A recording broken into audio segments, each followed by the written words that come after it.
Okay, so it's good to be here with you today, and I guess I'm here in a couple different capacities. One is the director of the conservation division, and then also someone that just recently purchased 5 acres so that we could start working and doing what a lot of you are doing as well, working on these small operations. And I have been doing conservation type work and serving in the capacity that I'm in right now for almost 15 years now. And it wasn't until I got this smaller operation that it was very eye-opening to see a lot of the struggles and a lot of the things that the small farming operations have to deal with, and it gets expensive. We just got done doing our taxes, and our accountant kind of scratched his head a little bit, and he said, "How much money went into it, and how much money did you make?" And it was kind of interesting for him to be able to see that. And we are just starting out, so there was a lot of expenses.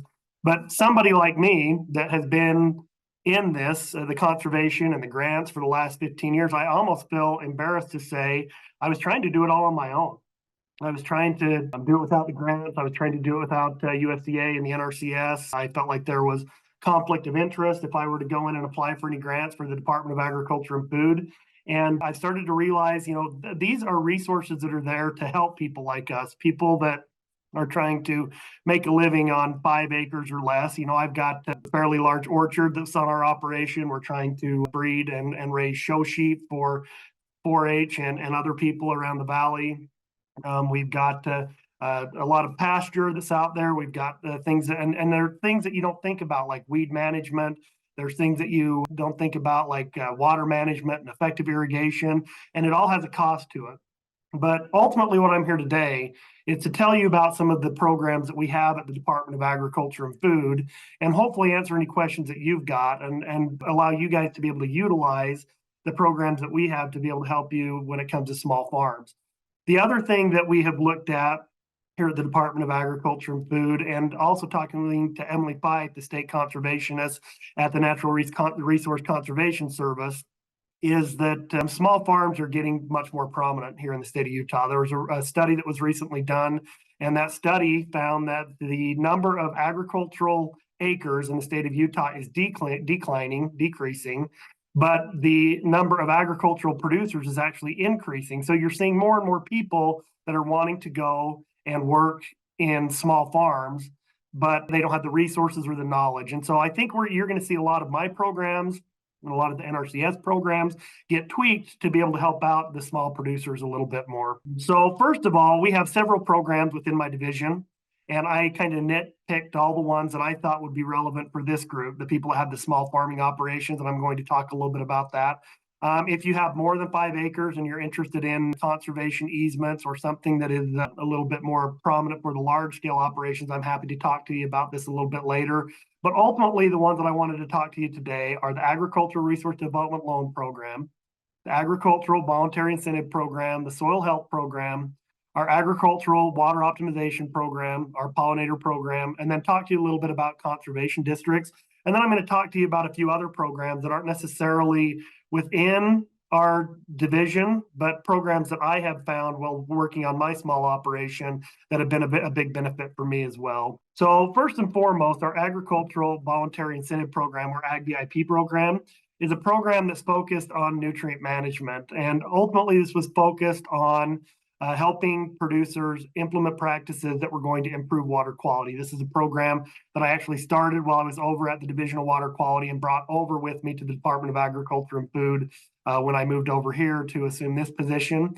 But what this is we are trying to encourage agricultural producers to develop nutrient management plans. And so we'll send some of our staff members out there to sit down with you. They will help you develop a nutrient management plan. And this is going to require that you pull soil tests in the places that you're going to apply your manure or nutrients.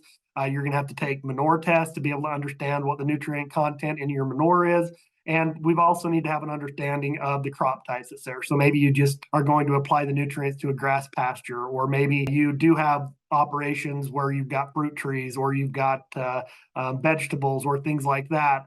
we need to understand what those crop types are, because each of the different crop types have a different nutrient uptake. In this nutrient management plan, we're going to identify the rate in which we should apply the manure or commercial fertilizer, the timing, the location of the nutrient application, and this will all be identified in the plan. And if this plan becomes developed and you were awarded the funding for the Ag BIP program, they'll give you $1,000 just for developing the plan and working with our planners.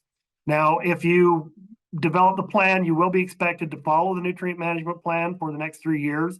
We're willing to go in and pay $12 an acre per year for each acre enrolled for a 3-year period. The one thing that we did do, we made a tweak to this just recently, is if you've only got 4 or 5 acres, it almost isn't worth your time if you're only getting paid $12 per acre. So this last year we decided, we need to make it worth the small producers' time to go and implement these nutrient management plans as well. So we set a minimum of $1,000 per year for the incentive payment if you implement a nutrient management plan. It doesn't matter if you're on 1 acre, 2 acre, 3 acres, 5 acres. I think the point where it flips to where it's like, well, I'd be better to take the $12 per acre payment versus the $1,000 per year payment is right around 86 acres or something like that. And so I think most of us here would probably get the $1,000 per year payment for the 3 years if they implement that. At the end of each year, you do have to present your records to the Department of Agriculture and Food. Some of our planners that go out there, they will look at your records as far as where you applied your manure to, the rate that you applied it, and then they'll look at your soil tests and make sure that you applied it at the correct rates there as well. We are accepting applications for this program year round, and recipients are usually announced early fall. This year, we're kind of going back and forth on when we are going to rank and announce all of the applicants, because we are currently at the legislature right now fighting for funding for this program, and so that's going to depend on when we go in and award the funding for this program. If you have questions about this program or you want to enroll in this program, Katie Slobodnik is our program manager, and so I've included her email and her phone number up here. And I will send this presentation over to the people that are over this conference, and they can get you this contact information as well. Another program that has been pretty successful and pretty popular with a lot of our small farm producers is our soil health program. Soil health is something that was a topic of discussion even when I was going to school back in the early 2000s. And there was debate about, is it something that's relevant to the state of Utah? And I think what we have found recently through our soil health program is it is very important. You need to be able to understand what your soil health currently looks like. If you've got good soil, you're going to be able to improve your crop yields. If you've got good soil health, you're going to improve your water holding capacity and the infiltration rate of the soil that's out there. You're going to reduce soil loss. It takes 100 years for 1 inch of topsoil to form. You want to make sure that topsoil stays where it needs to stay. And then it also is going to help improve water quality as well. So one of the things that we can provide through our soil health program here at the Department of Agriculture and Food is technical assistance. And this is one thing that I would probably push for everyone here. If you are like me that is starting your small operation and you have questions, you have things that you want to learn about, if you want somebody just to come out on your operation and say, here's what I'm doing, what can I do better? I've got 50 staff members scattered throughout the entire state of Utah that are happy to go out with you and spend an hour or 2 hours on your operation and provide you some of that input on what you can do to help improve it. Specifically with the soil health program, we have 3 people in the state of Utah. We've got Tony Richards, that's a program manager, but we also have planners. We've got David Little, that's located in the Ogden field office up in northern Utah, and he covers the whole northern end of the state. And we've also got Quaid down in the southern end of the state, and they are willing to go out and do an in-field soil health assessment. And they'll go out there, they will test your soil type, they will get a feel of what your infiltration rate is, what your microbial organisms look like within your soil, and they will write you a management plan that says, here's where your soil is currently at, here's what you might want to do to be able to get it to where it needs to be. And the good thing about this is if you want to go in and apply for projects or grants from the USDA or from the NRCS, the plans that we write here at the Department of Agriculture and Food will actually move over as well to those programs, and you can use that to apply for funding in those operations as well. So if you are interested in having someone come out and do an in-field soil health assessment on your operation. It doesn't matter if you've got 100 acres. It doesn't matter if you've got 1 acre. I listened to his presentation down at the soil health workshop for the Red Acres Farm down in southern Utah. And they've got 2 acres down there, and they are implementing soil health practices. And it's amazing what the change in soil health has done for their operation as well. Another one, and Brian is going to talk in depth about this, so I don't want to steal the wind out of his sails. Everybody's heard about the Great Salt Lake. Everybody's heard about the water shortages that we had here in the state of Utah and will continue to have. Like I say, I mean, the last 2 years have been great as far as water goes, but it's not a question of if we're going to enter into another big drought again. It's a matter of when. And from year to year, you don't know how much water you're going to get. Our ag water optimization program is meant to work with producers to help them optimize their water use while maintaining and improving their agricultural production on their operations. To be eligible, all I'm going to say is you need to be irrigating with a water right or a water share. If you're using culinary water, you're probably not going to be eligible for this. That's probably something that will be addressed through water saving activities that other organizations have, such as the Division of Water Rights or the Division of Water Resources, to be able to help you do that with your secondary watering or culinary watering. So that to be able to be eligible for the agricultural water optimization, you need to be able to use agricultural water. Ultimately, the purpose of this program is to install more efficient irrigation practices. This is a grant that funds 50% of the total cost of the project. So even someone like me that's got 5 acres, out of that 5 acres, I've got 2 acres that need to be irrigated right now. It's wild flood irrigated, very inefficient. It's, I would dare say that the piping system to get it to where it needs to be is very archaic. That's one that we could go in, we could help you put in a more efficient system that gets the water out on the ground more effectively and reduces the stress that comes with worrying if you're going to flood the neighbors out or wondering if you're getting proper application rates to your operation and your pastures and things like that. This is one that historically has been for larger operations, but I think that we can really make the next step and make sure that this is available for small agricultural producers as well. And like I said, Brian's going to hit this a little bit more in depth moving forward. Another program that we just received here at the Department of Agriculture and Food 2 years ago, and it's not necessarily focused on your production as far as your food goes or improving pasture, but I think it's a really good program for someone that wants to be natural resource minded. And this is something for me, like I say, we just barely moved out to this new place. In order to get the house fixed up, the yard is gone. And this allows me to say, well, how do I want to put this yard together and maybe not use as much water or produce habitat that's better for the pollinators? This is a program that will work really well for you. And obviously you need pollinators and things like that to be able to help with your crop production, or, for me, my apple orchards or my other fruit trees that I've got there. But this is a program that we have that it doesn't award funding, and it's different than any other grant program that I've had, but it allows someone to go in and apply for bare root plants or seeds that we are growing focused for pollinators here. So if you receive the grant, you will get bare root plants, you'll get a seed packet with native pollinator species. So the application period for this grant is in 2024 is going to run through March 1st or April 15th. You're going to have to submit your application to us here at the Department of Agriculture and Food on our website to be accepted. If you want to do this, the minimum size that we are looking for is 900 square feet.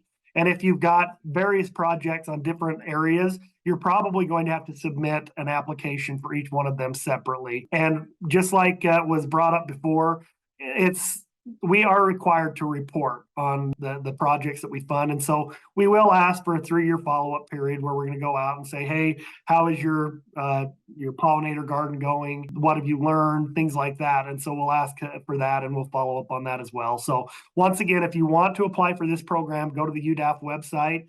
And they've got a lot of information there. It's got the plant list that for the plants that we're awarding. It's got, additional information for seminars and stuff that will be given as far as how to plant the plants, how to take care of the plants. So this is a really a good program that I'm excited about. One that even if you've got an acre, you can go in and implement conservation type practices on your operation. The next one that I want to talk about, and this is a program that historically has not been utilized by small farms. And I think moving forward, it's something that people ought to think about a little bit, but it's our Agricultural Resource Development Loan Program. As all of us know, right now, interest rates are through the roof. And sometimes it's hard to get financing. You don't want to go in and do a home equity line of credit, or you don't want to do an equity loan to be able to cover the cost because the interest rates are so high. This is a low interest rate loan program for individuals that want to implement conservation type projects on their land. Some of the examples that you've got: irrigation systems. So if you apply for the agricultural water optimization program and it only covers 50% of the cost of your grant, you need to make up the other 50%. Maybe you don't have that much money in your pocket. You can get a loan from the Department of Agriculture and Food to help cover the other 50% of the sprinkler system that you're going to put in there. Let's say that you want to put in a hoop house, or you want to put in a hay barn or something like that. These are all things that we can fund with an agricultural resource development loan if you're interested in doing it. They are 15-year amortized loans. The interest rates right now are 2.75%. If your loans are greater than 104,000, if most of you might be in that 52,000 loan amount, it's going to be 3.25%. And if you are interested in doing a loan, a low interest rate loan, contact Amy Wingren. She is here in our office, and she can let you know who your local contact is. We have 7 different contacts for the depending on where you're at in the state. So the question here, I'm just going to answer these as they come so that I don't move on to something else. But it says, are there any other grants that are less than an acre for those of us that live in suburbia? Yes, you could. You could do that. You're going to have to show that you are trying to make an agricultural profit is one thing. So if you say I've got friends that have applied for this that are on maybe a half acre and they wanted to do a hoop house, and they would be eligible for this, but you've got to be able to show that you've got the collateral. You've got to be able to show that you're trying to produce agricultural products by doing this. That is going to be the only thing that we're going to request. So if you are interested in doing this, once again, call Amy and she will be able to tell you if it is or is not eligible, if it makes sense to be able to do this, or if there's another funding mechanism that you can utilize to be able to do this and get a loan. The other thing that I want to do, so local conservation districts, I hope that all of you are familiar with local conservation districts. It's always surprising to me how many people don't know what a local conservation district is, don't realize that where you live, it is covered by an area that is managed by a local conservation district. There's currently 38 local conservation districts around the state. Their purpose is to help improve and protect natural resources while continuing to assist agricultural productivity. They have focused a lot on the larger operations, but as we've gone in and kind of transitioned to these smaller operations, they understand that they play a role in helping them out as well. A lot of these conservation districts have purchased a lot of equipment. That's a big expense for a lot of people. If you're trying to run a small vegetable operation or something like that on 5 acres, going out and buying a tractor or the plows that go there or the drills to be able to plant or anything like that can be pretty expensive. They have equipment that they're willing to rent to the people that have these smaller operations. It includes no-till drills. It includes range drills. For some people down south, there's rodent control has been a big deal. They've got weed spraying equipment that you can put on the back of a four-wheeler if you want. They have some of this that's available to you that you can loan from them so that you can manage your operation the way that it needs to be managed. And then they also are kind of your linkage between the agricultural community and your counties. They meet on a regular basis with the county commissioners and go to county commission meetings. If there's something that you want to have brought up that deals with agriculture, these are your people. These are the ones that are going to go in, they're going to go to bat, they're going to support agriculture. And once again, the small farm operators have not really utilized the conservation districts to their full capacity. Another thing that I wanted to bring up, now these are not programs that we have at the Department of Agriculture Food, and there may be people that are going to talk about these a little bit, but when I first purchased my operation, all of my buddies that were NRCS employees, and once again, I had been a part of these forever, they basically told me, if you do not take advantage of the Conservation Stewardship Program at the NRCS or the CSP program, you're an idiot. And what they do is the NRCS will come in and they will spend a day with you out on your operation. They'll figure out what the baseline condition of your operation is. And there's probably going to be things that you want to improve. For me, when I bought my piece of property, it was full of cockleburs. There's Russian olives on it. There's full of thistle. It's full of hemlock and things like that I was going to treat anyway. but they'll basically come in and give you a minimum payment of $4,000 a year just to do what a lot of you guys are probably going to be doing anyway, whether it be weed control, pest management, whether it be improving your water systems or improving your soil health, doing things like that. They'll give you $4,000 a year to be able to do that. So I would encourage you to contact your local NRCS field office to schedule a consultation and have them come out and spend time with you on your operation and see if what you have is a good fit for the CSP program. And then another program, if you have animals and you are close to surface water or anything like that, there's another grant through USU Extension called the Small Farm Water Quality Grants. And you can receive up to $10,000 to implement projects that improve water quality. So if you've got animals that maybe are in a feedlot that are right adjacent to a creek or a lake or a wetland, they will give you $10,000 to the tune of an 80-20 match to go and put the fencing in or do offsite watering or do other things like that. They're really good. If you want to apply for this, or if you're interested in that, contact Jake Hadfield at USU Extension. I've included his email here as well. But really, I think that's all I wanted to talk to you about. I hope that you utilize the staff that we've got here. I hope you utilize our programs.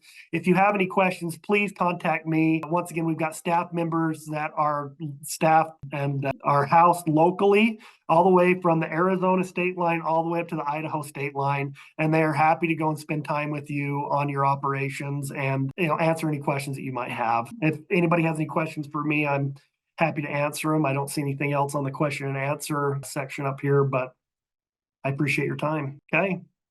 I don't know if Allison, if you're up next, or who, Brian? I think it's me. So I'll go ahead and share my screen with everyone. Okay. Hopefully you can see that. If you can't, let me know. But yeah, I'm gonna talk a little bit more in depth about this water optimization program that we have here at the Department of Agriculture and Food. So I'll just jump right into this here. Let's see. There it goes. Okay. So like Jim mentioned, we're looking to save water. So we're doing any type of agricultural irrigation practice that can save water. We wanna be more efficient with our irrigation systems. So that's kind of what this program is intended to do. A few other things that we're looking at is we're also looking at some water quality improvements that can come from this program. We also have a big emphasis on quantifying the amount of water that's being used. So every single one of our projects is required to have a real-time flow meter that just keeps track of all the water that's moving through. We really need this to show the importance of this program and that it's actually doing what it's intended to do. And so that's a big requirement. And a big one for each of you is this helps your operation a ton. We're having lots of producers that are saving tons of time, effort, labor that they're normally putting into irrigating their farm. That's a lot easier with an improved system. So hopefully it's a win-win all around, that we can save water and that we can help your operation. So some general information on this grant. We do have a cap. $500,000 is the maximum amount that you can receive. I didn't include this because I didn't think many people would be involved, but we actually have a separate application system for irrigation companies. So if you're part of an irrigation board or something and you have an irrigation company that wants to apply, they can actually get up to $1 million. Most everything else is kind of the same form with a few changes. So if you are interested in that, reach out to me and we can talk about irrigation companies. But for your on-farm projects, $500,000 is the max amount. It is a 50-50 match. So this grant will pay for 50% of the whole project. We do expect you as the producer, the farmer, to put 10% into this project. That could be either monetary or in kind. So if you're doing the labor yourself, that would count as your 10% there. It's also important to note that we're looking at efficiency, and the committee that kind of oversees this grant feels that end guns and big guns aren't that efficient. So if you put in a pivot, let's say, you can't have an end gun on that. So those are just some things to be aware of. We do require that all equipment, all infrastructure you put in has got to be new. We don't want to be going after old used equipment and having it leak and not be as efficient as we can. So all materials have to be new. We do reimburse you as you go, which is super nice. It takes some of the pressure off you. And so basically, kind of what's been mentioned before on other grants, you've just got to keep those receipts and those invoices you've got. You submit them to us and we'll pay half of it as you go. we'll do that until 80% of your grant is paid out, and we withhold 20% until your project's 100% completed. And part of that project completion includes having a final project report. So we'll have a planner come out and take a couple pictures, make sure it was installed the way it said it would be. And so just something to be aware of on that we do withhold 20% till you're done. Now this one is super nice. In the past, in our past applications, we did have a cap at $7,000 per acre for the project, and this we found that it was eliminating many of you who are smaller farmers here, and so that cap is now gone. We've removed that, and so hopefully, you know, if you have small acreage and you're looking to do some improvement there, hopefully you'll be able to come get some funding from us now too. And so that hopefully just makes it a lot easier for you. And another change that we've made from past applications is you have to have a consultation with the Division of Water Rights. For most people, this is a pretty simple consultation. Most people, it's a phone call. They're going to go over making sure they're going to talk about your water right, ensure you have enough water and the right water right for your operation there. They're going to ask you what your project went from to what it's going to, and ensuring that you've got a water savings. They'll also go over the type of water savings you've got, and they'll talk about a change application with you and see if that's something you're interested in doing. That is not a requirement, but it's something they'll talk about. You do get a few extra points, you know, because it is competitive, and a ranking score with it. And so that's just a few things to be aware of. I did include on this slide the website to our water optimization program. It's also really easy to find if you just Google, you know, UDAF water or something. It's the first one that comes up, and all this information's on there. We did just barely close this application at the end of January. So if you're interested in applying, we're most likely going to have another one this fall. I don't have any dates for you just yet, so you'll just kind of have to keep an eye on the website for updates on when that's going to take place. So just a few examples of what some of these projects that people have done. You know, we got to see some sort of improvement, efficiency improvement again. So we've done lots of flood to flood, but we've done improved flood. So lots of people have been putting in like pipe and riser systems. We've done lots of laser leveling with those pipe and riser systems. Drip irrigation's a big one. Subsurface drip, automated surge valves. They're real neat, nifty. We've got clear up to pivots, wheel lines, pods. So if those are some of the things you're interested in, those are the like common ones that we fund. There are many others too. So if you've got an idea of an irrigation efficiency improvement on your project, let us know, and we'll be happy to work with you and see if that's eligible. I'll also note, I mentioned that it's 50-50 cost share right now. There is some talk going on that looks promising, that for our drip irrigation and for our automated irrigation systems, they're talking about increasing that to 75% cost share. But that's not official, but it does look promising that it's going to happen that way. So just to be aware of as you're kind of planning and moving through this. All right, so a couple other requirements that you need to be aware of with this grant. Like I mentioned earlier, flow meters are required on all projects. They have to be real time. They have to be collecting data, storing data. You have to be able to download that and look at it. You're going to have to submit that data to us once a year for 3 years. And anytime you're diverting water, you just got to make sure you count that.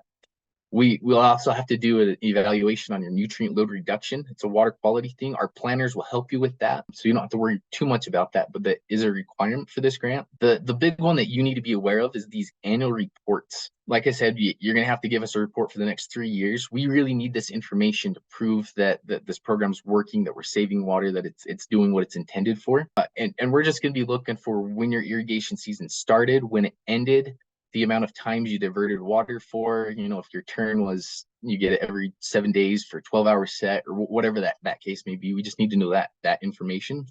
The acres that you irrigated, the crops that were irrigated, and then the yields you got from those crops.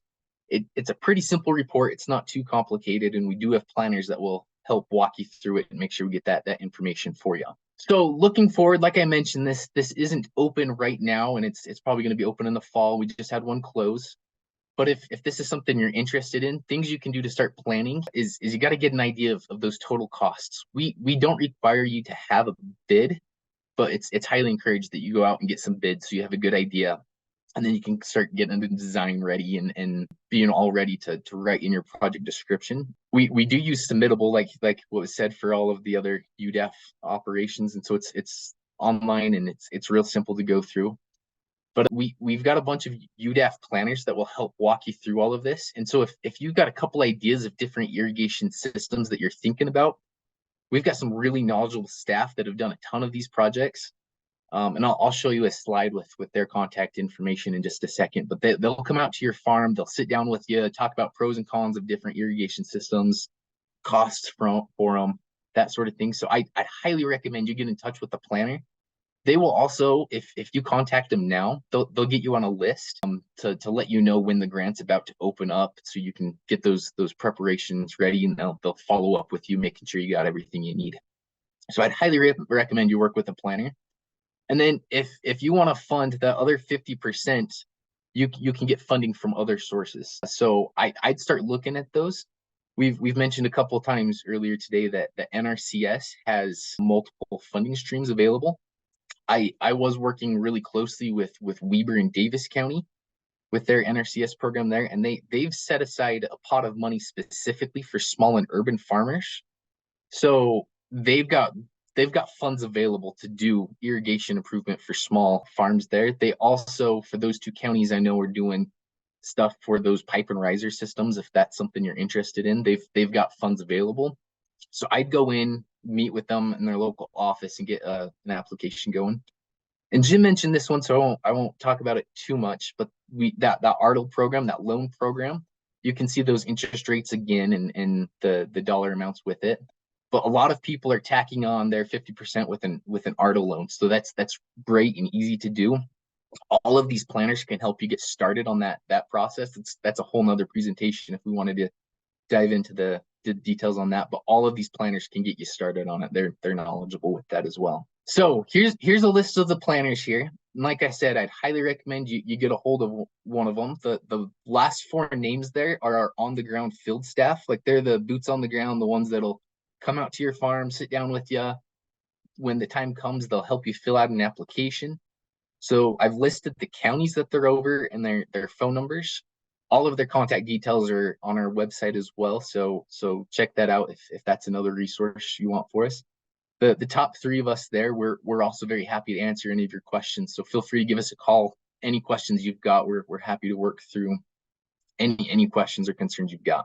I just like to include this slide. We're kind of, in a big, seems like a war on water, and everyone says agriculture is using 80% of the water. So we just like to include this slide to just show kind of where Utah is at with water. So this shows that top number there, that's the amount of water Utah gets on average per year. So it's 61 million acre feet.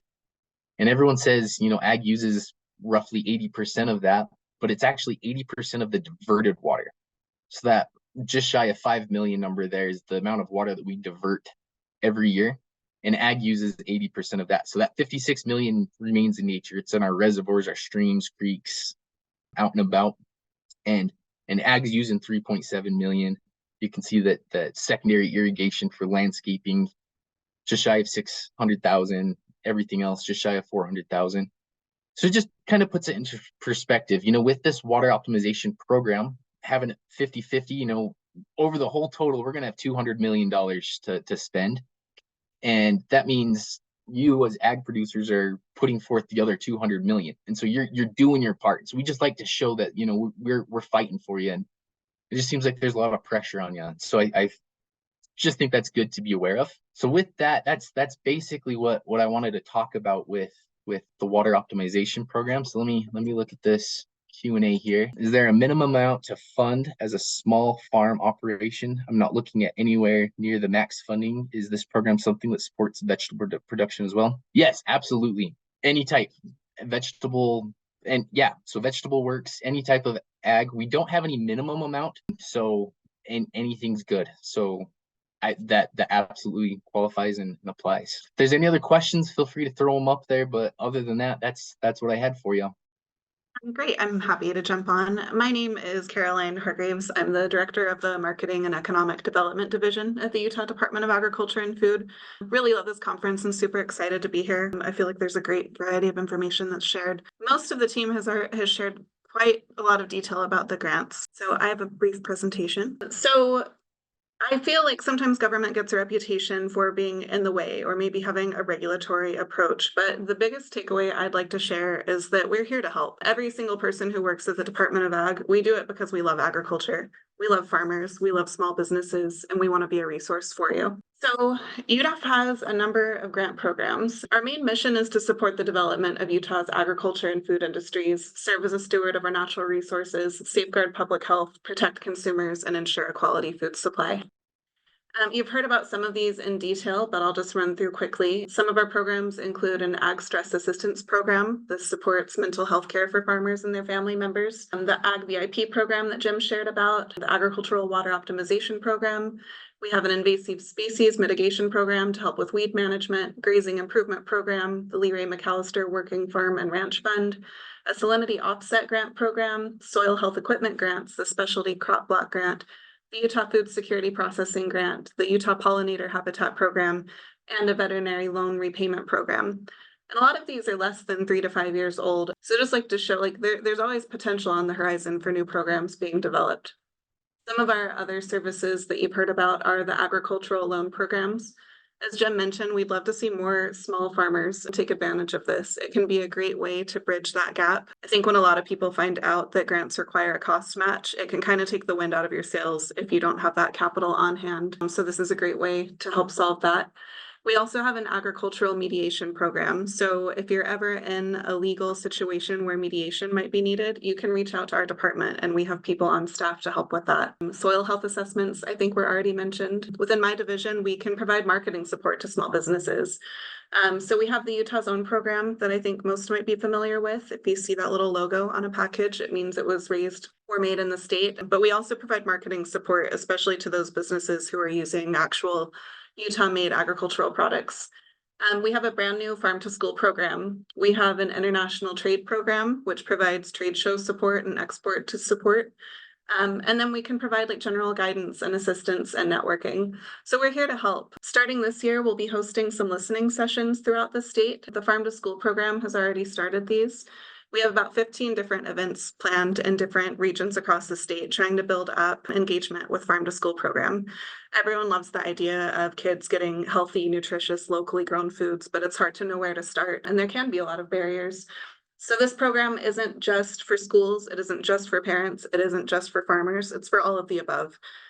So if you're interested in selling, if you're a local farmer interested in selling to schools, I really encourage you to get involved in those conversations and see how we can solve some of those procurement challenges or get you connected with schools that are in a position to buy local. It's pretty cool. I think just this year, 23,000 pounds of local beef was purchased for schools through this program. We'll also be holding some listening sessions on different regulatory challenges. What are you facing? What confusion do you have? How can we help? Different supply chain issues, and then market industry needs. I also really encourage you get to know your legislators. If a lot of our programs are funded by state funds, and if you can build a relationship with your local representatives and share, if there's a program you love, say thanks. Say this is important, and we'd love to see this continue. If there's a need that's not being served, please let us know or contact your representatives and get with them about why local agriculture is important. A few of the grant programs that we haven't talked about today, we have the invasive species mitigation program. This is available through our plant industry division and is currently open. Typically, this grant goes to like county weed boards or cooperative weed management areas, but it is open to private landowners. It can help with early detection and responding to critical weeds. Just like any grant, you have to be able to demonstrate that your project is a great need. We also have a grazing improvement program.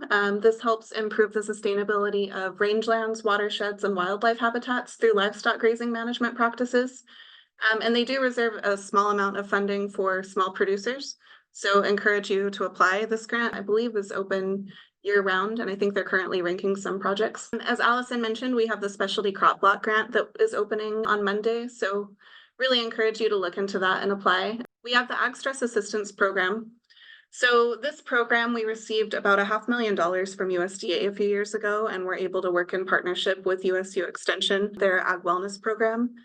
Can't say enough good words about Josh Dallin and his team, and we were able to provide $2,000 vouchers for free mental health care for farmers and their family members. Unfortunately, these funds were expended really quickly, so really grateful to be able to help people, but would love to have more funding to continue this program.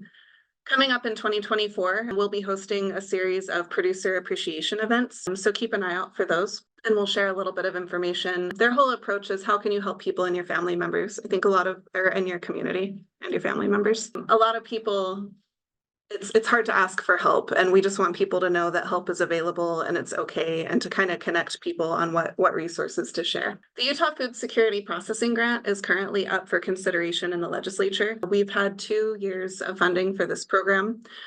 Its intent is to increase in-state processing of in-state grown or raised agricultural products. This was incredibly well received. I don't know if anyone's applied. I'm surely some have already applied for federal grants, but it can be a complicated process or feel a little bit overwhelming.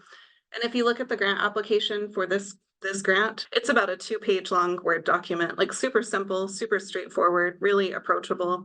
So we'd love to be able to keep this program going and should know by the end of the session if funding will be continued for this. Allison talked in depth about the Resilient Food Systems Infrastructure Grant. As she mentioned, this one doesn't cover any kind of meat processing, but would like people to retain some optimism as there are other federal grants that are specific for meat processing.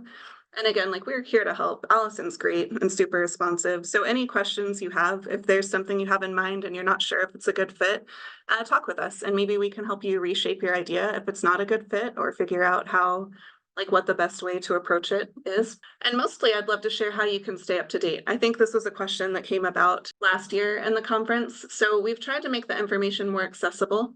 So you can go to our website. I'll share the screen and walk you through that. We have a page just for grants, and it outlines which ones are currently open and which ones are coming up soon.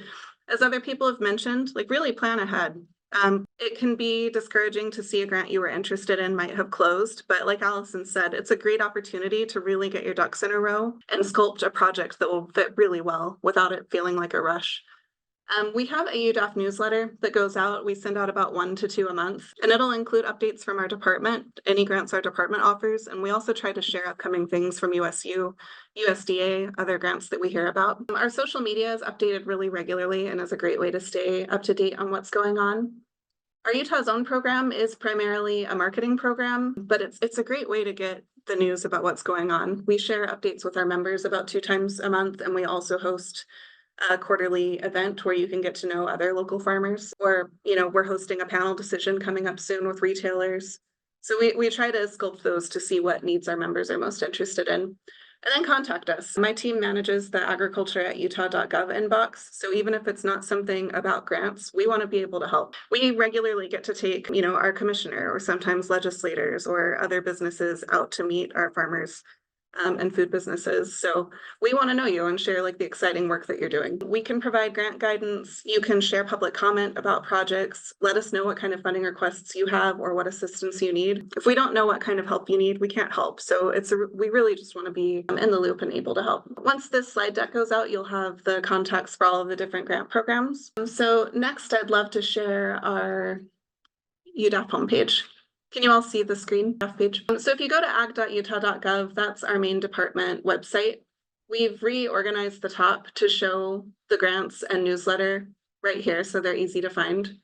A lot of the programs are tucked into different divisions, and we recognize that it can be hard to root through. So if you click on the grants page, that'll show the open grants up at the top. If you click each link, it'll take you to that grants homepage, so you can find all the eligibility information and applications. It also shows the application window, who to contact, a summary of what the grant is, the opening soon grants, and then some closed ones that you can look through and find more detail about. And then our newsletter, there's a sign up link just right here on the website. And if you want to flip through some past newsletters and get a sense of some resources that have been available or information we've shared, all of those are available here as well. And then happy to answer any questions. Go ahead and put your questions in the Q&A box, and Carolyn will get to those.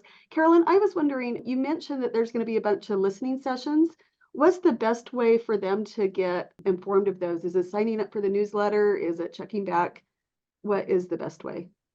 follow the newsletter, we'll make sure all of that information is included in those that go out once or twice a month. I think following on social is a great way for day-to-day posts, but those can be easy to miss. It's kind of difficult to expect people to check our website like all the time, every time we have an update. So we try to make sure the newsletter is as comprehensive as it can be without spamming anyone. Okay. And then one of the common questions across all of these different programs has been making sure or just understanding that they're available for our really small farms too. And I realize USDA, according to USDA, a small farm is anything less than 250,000. But I think when we're getting the question here, it's more, what if I have like a third of an acre of flowers, or, you know what I mean, vegetables on a half an acre or something? You know what I mean? Just, it seems like most of these programs, and you've really made efforts to try to make them available and applicable for small farms. But do you want to just comment on that? You know, a lot of our Utah Zone members, almost all of them, I'd say, fall into that very, very, very small farm scale. Small farms are so critical to the resiliency of our local food systems, and we want to support that. You know, a lot of bigger operations might have a full-time grant writer, so we want to be able to provide support to businesses that might not have that. I'd also like to share that we're continually trying to go after additional grants or additional legislative funding to be able to help very small producers. So if you have specific needs, and if we hear about the same things over and over again, that helps us guide where we should invest our energy to be able to help you all. But yeah, there's no farm too small. Like, we like to say that we support all agriculture here at the department. My backyard is 25 feet by 50 feet. It's itty bitty, but you know, I think even that is, I have a handful of chickens and a couple of garden beds and try to contribute what I can. I'm envious of Jim's 5 acres. But you know, whether you just have a dream of wanting to start a farm or you're established and wanting to expand, it can be really overwhelming and you might not know where to start. And we just really want to emphasize that we're here to help, even if you're just the itziest, bitsiest little operation. And so I also kind of feel like it's been really eye-opening to me to, I think, see the breadth of the Utah Department of Agriculture and Food programs covered together, so that you can see kind of like that they really kind of run the gamut of all different kind of areas of your farming operation and stuff. And so it might have, for those that might feel like overwhelmed now because there's just so many different opportunities that you guys have brought up, what would you suggest would be a good starting point? Just email us. I included that in the slides, but I'll put it in the chat. It's just agriculture@utah.gov, and we can direct you to the right person. Like Jim mentioned, we have a ton of people who spend all of their time like doing boots on the ground work, who can come direct to your farm, or what you want your farm to be, and kind of help guide that. And then if you just have a problem or a question or concern, let us know. And like, maybe we have resources that you haven't even considered yet, or maybe it's something we haven't considered it and we can put it on our roster on how to find more information. But really, like, we want to know you and we want to be able to help you. So please get in touch anytime. Or even if you don't have a problem and you just want to share something cool you're doing, we'd love to know about it.